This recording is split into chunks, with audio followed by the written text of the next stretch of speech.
우리가 사는 이 세상에는 눈에는 보이지 않지만 아주 일정한 규칙이 작동하고 있습니다. 그걸 다른 말로 질서 이렇게 말하기도 해요. 봄이 오고 여름이 오고 가을이 오고 겨울이 오는 이 질서가 무너지면 큰일 나잖아요. 그것을 다른 말로 하면 우선순위의 법칙이에요.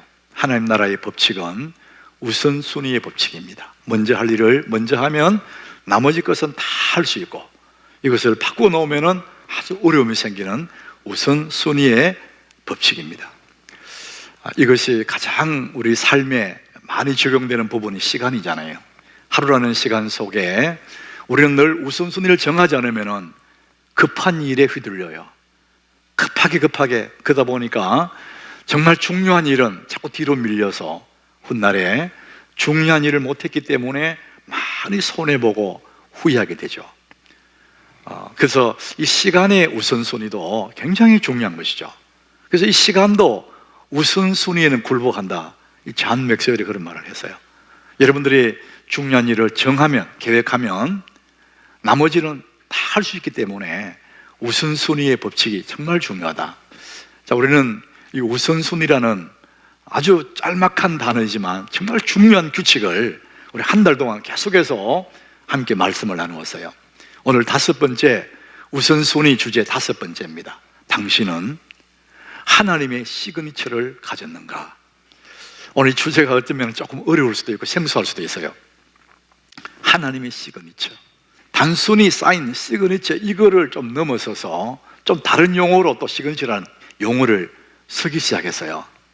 나다움, 나만의 고유성, 누구도 흉내낼 수 없는 나만의 강점, 이것을 나의 시그니처다, 이렇게 표현도 하더라고요.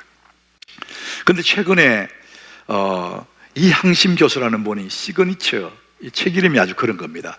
거기에는 한 단계 더 올려가지고 이 시그니처를 나만의 경쟁력이다, 이렇게 표현을 쓰더라고요. 지금 굉장히 빠르게 변하는 시대 속에 살아남기 위해서 나만의 독특한 시그니처, 나만의 강점, 이것이 꼭 필요하다, 이런 얘기를 했어요. 자, 그래서 우리는 나만의 강점, 나만의 시그니처, 왜 그런 것이 필요합니까? 사람들은 성공하기 위한 거죠. 우리는 모두가 다 성공하고 싶어 해요. 그래서 오늘 우리가 시그니처에 대한 얘기하면서 첫 번째 우리가 생각해 볼 것이, 우리는 모두 성공하고 싶어 한다, 이걸 한번 생각해 보려고 그래요. 여러분, 성공하고 싶지 않은 사람 누가 있어요? 우리는 다 성공하고 싶어 해요. 그런데 그 다음에 뒤에는 좀 다릅니다. 오늘 메모란에 그렇게 썼어요. 그렇게 할 수, 괄로 만들어 놨습니다. 우리는 모두는 성공하고 싶지만 그렇게 할 수 있다, 이렇게 생각한 사람이 있고, 성공하고 싶지만 그렇게 할 수 없다, 있다와 없다를 여러분이 선택할 수 있는 거예요. 사람들이 모두는 다 성공은 하고 싶지만 그 뒤에 나는 성공할 수 있다는 사람이 있고 없다는 사람이 있어요.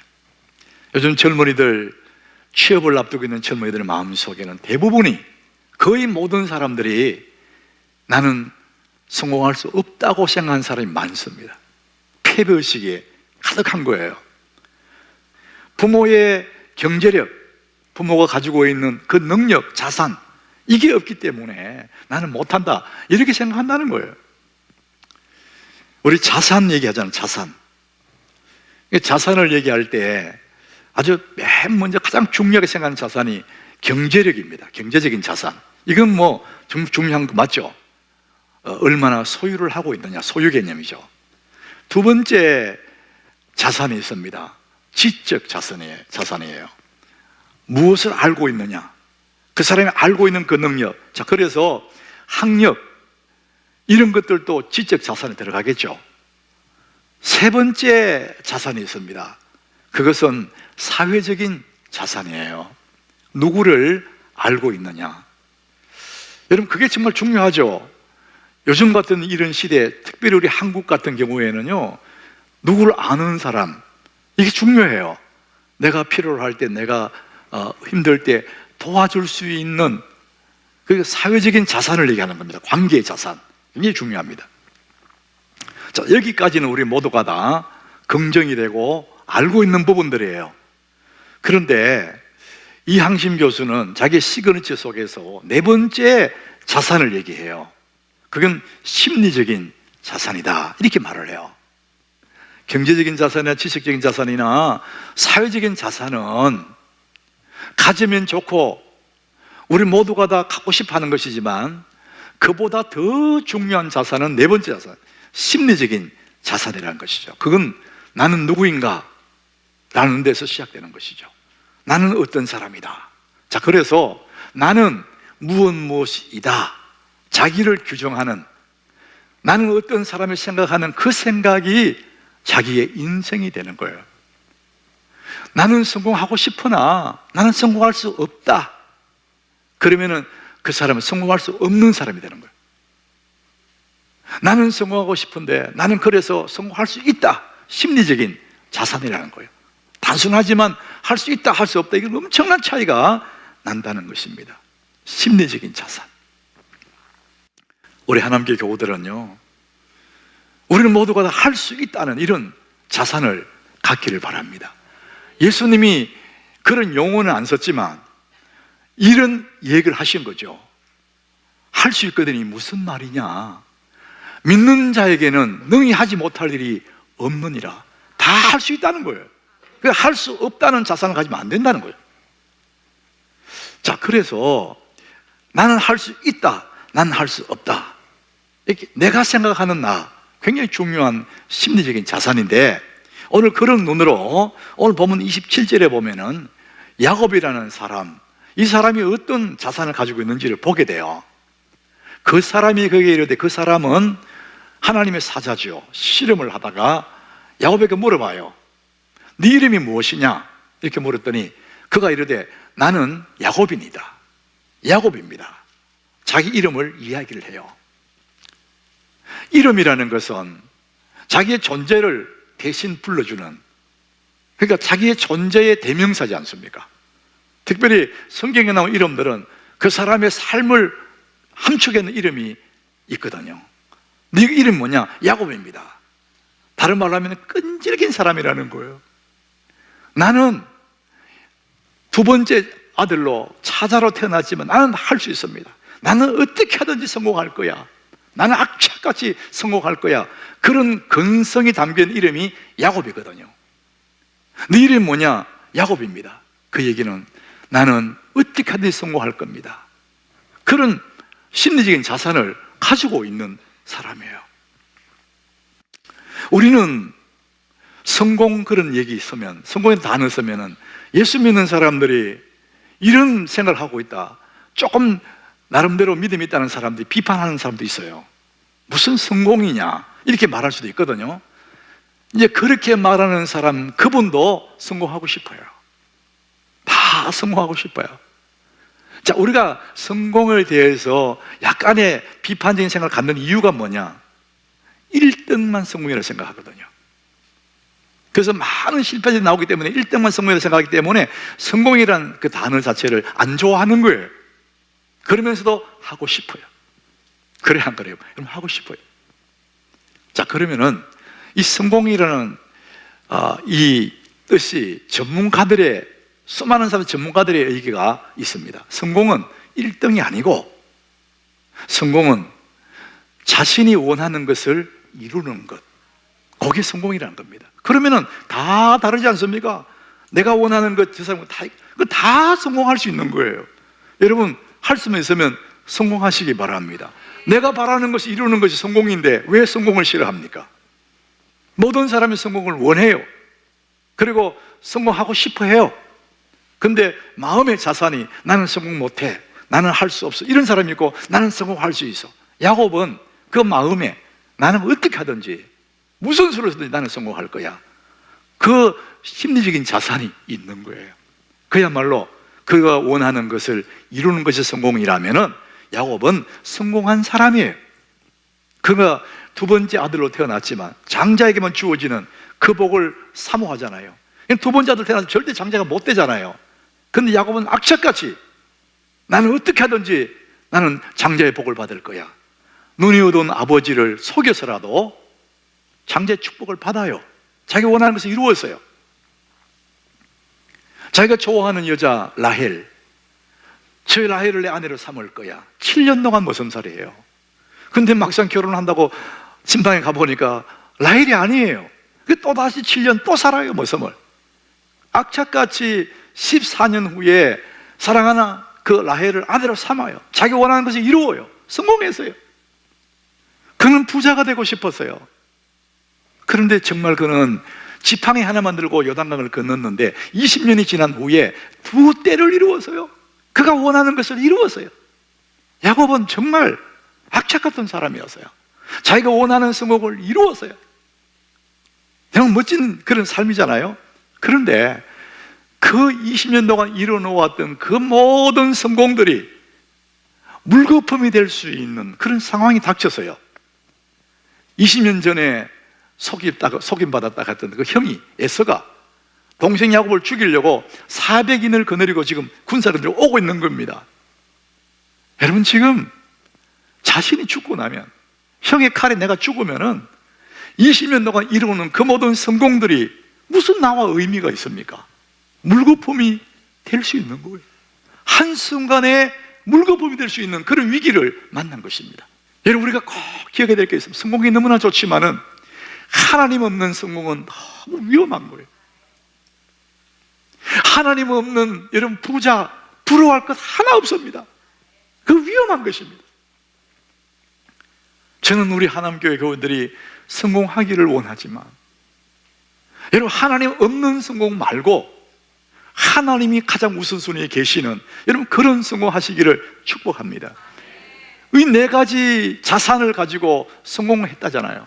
근데 네 가지 자산은 이 세상이 말하는 거예요. 근데 정말 중요한 자산은 성경에서 말합니다. 우리 네 가지 외에 더 중요한 자산이 뭘까? 시편 18장 1절에 우리 같이 읽어봅니다. 나의 힘이 되신 여호와여, 내가 주를 사랑하나이다. 이 시를 고백했던 사람은 다윗입니다. 그는 부귀영화를 가진 사람이에요. 왕입니다. 권세를 잡았어요. 군사력이 있습니다. 돈이 있습니다. 힘이 있습니다. 모든 것을 가졌어요. 그런데 그의 고백은 군사가 자기 힘이 아니고 나의 힘이 되신 여호와여, 이런 고백하는 거예요. 그 최고의 자산이 뭡니까? 군대도 아니고 명예도 아니고 권력도 아니고 최고의 자산은 하나님이라는 것입니다. 하나님이 우리 삶의 최고의 자산 중의 자산임을 믿으시기를 바랍니다. 그래서 다윗은 시적인 표현을 하잖아요. 주님 나의 반석이시고, 주님 나의 피할 바위시고, 구원의 뿌리시고, 하나님이 우리의 힘이고 하나님이 내 최고의 자산이라는 것이죠. 하나님 없는 성공은 한낱 물거품에 불과한 위험한 것이다. 자, 우리는 20년 동안 이루는 그 성공, 그건 또 참 아름답지만 하나님 없는 그 성공의 위험성을 우리 함께 나누었어요. 자, 그렇다면 진정으로 내 삶의 진정으로 성공을 위해서, 진정한 성공을 위해서 우리가 누구 앞에 서는 겁니다. 누구 앞에 서는 거냐? 따라합시다. 하나님 앞. 우리가 하나님 앞에 서야 진정한 성공하는 사람이 되는 거예요. 오늘 21절에 보니까 야곱이 그렇게 많은 성공을 이루었지만 형이 나를 죽이러 오고 있으니까 너무 불안해서 잠이 안 오는 거예요. 그래서 무리 가운데서 밤을 지내요. 걱정하고 두렵고, 이거 어떡하지? 이거 어떡하지? 그 무리 가운데서 밤을 지내는 거예요. 여러분, 걱정한다고, 염려한다고 문제가 해결되는 게 없는데 어쩔 수 없이 그 깊은 밤에 혼자서 얼마나 고뇌의 밤을 보내요. 그러다가 24절에 가보면은 야곱은 홀로 남았더니, 재산을 강 건너 보내고 종들도 다 보내고 가족들까지 다 보내고 야곱은 홀로 거기에 남았어요. 하나님 앞에 1대1로 만날 찬스를 만난 거죠. 홀로의 시간. 여러분이 여기에 야곱은 홀로 남았다 이렇게 표현했는데 여기에 굉장한 의미가 포함되어 있습니다.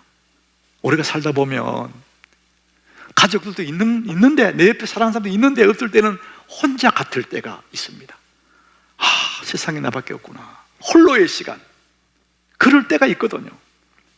홀로 남은 그때야말로 하나님을 경험할 절호의 찬스임을 믿으시길 바랍니다. 야곱은 지금 그 밤에 약복 강가에 홀로 남았습니다. 자, 그럴 때 거기에 하나님이 찾아오는 거예요. 24절에 보니까 야곱이 홀로 남았더니 어떤 사람이 찾아와요. 그 어떤 사람이 누구냐? 이 본문에서 그냥 어떤 사람이 했지만은 우리 28절 30절 가보면은요, 하나님이라 그래요. 하나님의 사자가 야곱을 찾아오는 겁니다. 우리가 힘겹고 외로울 때 나 혼자일 것 같은데도 여러분 거기에는 하나님이 계심을 믿으시길 바랍니다. 하나님 찾아오시는 거예요. 야곱은 너무나 사모하는 그 마음으로 죽는지 사는지 모를 그런 기록이기 때문에 그 하나님을 꽉 잡은 거예요. 절대 안 놓는 거예요. 그러니까 이 성경에 보니까 날이 새도록 싫어하는, 밤이 지나고 아침이 오면 날이 셀 때까지 야곱은 딱 잡고 있는 거예요. 절대 안 놓는 거예요. 그래서 26절에 가보니까 날이 새라 나를 가게 하라 그랬더니 야곱이요, 당신이 내게 축복하지 아니하면은 가게 하지 않겠습니다. 나는 절대로 당신 놓을 수가 없습니다. 당신 놓으면 나는 죽어. 절체절명의 그런 마음으로 그 사자를 꽉 잡는 거예요. 죽느냐 사느냐, 그러니까 죽기 살기로 매달리는 거예요. 여러분, 응답받는 기도가 뭐 말 잘하고 뭐 아주 청산유수처럼 말하는 그게 아닙니다. 여러분, 응답받는 기도는 죽기 살기로 매달리는 거예요. 그게 응답받는 게, 야곱은 지금 죽기 살기로 하나님 붙잡고 있는 거예요. 그의 못된 기질들이 다 녹아버리고 살아온 인간의 모든 생각들이 다 녹아버리고 새롭게 야곱이라는, 이스라엘이라는 사람으로 새롭게 빚어지는 그런 모습을 우리는 여기서 보게 되는 거예요. 기도에 불감하. 하나님은 그것을 너무나 기뻐하시죠. 시편 146장 5절에 하나님이 이렇게 말씀합니다. 야곱의 하나님을 자기 도움으로 삼으며. 여기서 야곱의 하나님은 어떤 하나님이에요? 죽기 살기로 붙잡고 매달리는 야곱의 하나님. 하나님은 그 야곱을 너무 좋아하시는 거예요. 그래서 야곱의 하나님으로 불리는 것을 하나님은 기뻐하시는 거예요. 그래서 이 시대에 사는 우리들에게 말씀합니다. 야곱의 하나님으로 자기 도움을 삼는 자는 복이 있다는 거예요. 여러분, 여러분의 인생에 야곱의 하나님이 여러분의 하나님이 되기를 바랍니다. 그게 복된 사람이라는 거예요. 자, 그러면은 야곱은 죽기 살기로 기도의 불가마 속에서 1250도씨에서 주님 붙잡았는데 여러분의 기도의 온도는 몇 도입니까? 내가 하나님 앞에 부르짖을 때에 그 기도의 온도는, 열기는 얼마냐 이거예요. 우리 기도의 온도를 높일 필요가 있습니다. 우리는 그 뜨거운 기도의 영광로 속에서 내 삶이 빚어지는 거니까요. 여러분, 기도라는 것은 그렇게 중요합니다. 나만의 시그니처. 우리가 살다 보면 얼마나 걱정거리, 근심거리 많겠어요. 밤에 잠이 안 오는 그런 근심, 걱정, 염려거리. 그런데 그런 염려를 내가 끌어안고 있으면 해결이 안 되는 거예요. 몇 밤을 새도 해결이 안 됩니다. 그러면 그것을 하나님께 맡기게 되면 내 기도가, 이제 내가 기도로 그것을 하나님께 맡기게 되면 내 문제가 아니죠. 내가 염려하고 있을 때는 내 문제지만 하나님께 맡기면 이제는 하나님 문제가 되지 않습니까? 여러분, 이게 원리입니다. 베드로전서 5장 7절에 보니까 너의 염려를 다 주께 맡기라. 따라합시다. 너의 염려를 다 주께 맡기라. 내가 끌어안고 있으면 그냥 염려뿐이에요. 해결이 안 됩니다, 여러분. 그래서 그분에게 맡기면은요, 이제 내 문제가 아니에요. 하나님 문제로 옮겨가요. 여러분, 하나님에게 무슨 문제가 되겠습니까? 나는 할 수 있는 일이 별로 없지만은 하나님께는 아무 문제가 없습니다. 여러분, 모든 염려를 주께 맡기시기 바랍니다. 그게 기도하는 것입니다. 건강한 인생의 필수품은 기도입니다. 여러분이 건강한 인생으로 살고 싶거든 그 필수품이 뭐냐? 기도라는 것을 잊지 마시기 바랍니다. 세월은 우리의 몸에 흔적을 남겨요. 아무리 팽팽하던 꽃다운 청춘도 세월이 가면 우리 얼굴에 주름살이 남겨집니다. 세월이 가면 새카만 머리에 희끗희끗한 흰머리가 생기게 됩니다. 하나님과 함께했던 우리의 시간들, 믿음으로 살았던 나의 삶의 시간 여정 속에 하나님은 우리 삶의 흔적을 남길 거예요. 오늘 그래서 말씀의 제목이 당신은 하나님의 흔적, 하나님의 시그니처를 가졌는가? 30년 예수 믿었는데, 50년 예수 믿었는데, 흰머리는 늘고 주름은 늘어가는데 내 삶의 여정 속에 하나님의 흔적이 있을까? 오늘 야곱은 다리를 쩔뚝 저는 그런 흔적이 남았어요. 오늘 31절에 보니까 이렇게 말합니다. 그가 분이엘을 지날 때 해가 돋았는데 그의 허벅다리로 말미암아 절었더라. 딱 보기에 하나님 사자가 다리를 쳐버렸거든요. 그러니까 쫄룩쫄룩 저는 겁니다. 흔적이 남았어요. 비록 다리는 절지만은 그가 지날 때에 분이엘을 지날 때, 그 분이엘은 하나님의 얼굴이거든요. 하나님의 얼굴 앞에 지날 때 해가 돋아 희망이 올라오기 시작한 거예요. 그의 삶에 이제는 하나님 앞에 살아가는, 그래서 아침 해가 떠오르는 것 같은 늘 희망 속에 하나님 얼굴 앞에 살아가는 하나님의 흔적이 이 야곱에게 남아 있습니다. 갈라디아서 보면은 사도 바울에게도 예수의 흔적이 남았다 그래요. 이후로는 누구든지 나를 괴롭게 하지 말라. 내가 내 몸에 예수의 흔적을 지니고 있노라. 예수의 흔적, 바울에게서 예수의 흔적은 매를 많이 맞은 몸이 약해졌어요. 예수님 때문에 수많은 매를 맞았어. 예수님 때문에 잠 못 잔 날도 많고 너무 배가 고팠던 일이 많아. 그러니까 점점 몸이 약해진 거예요. 그 약해진 몸이 슬픔이 아니라 예수의 흔적이라고 너무 기뻐하는 거예요. 사랑하는 여러분, 여러분에게는 어떤 하나님의 흔적, 하나님의 시그니처가 있느냐고요.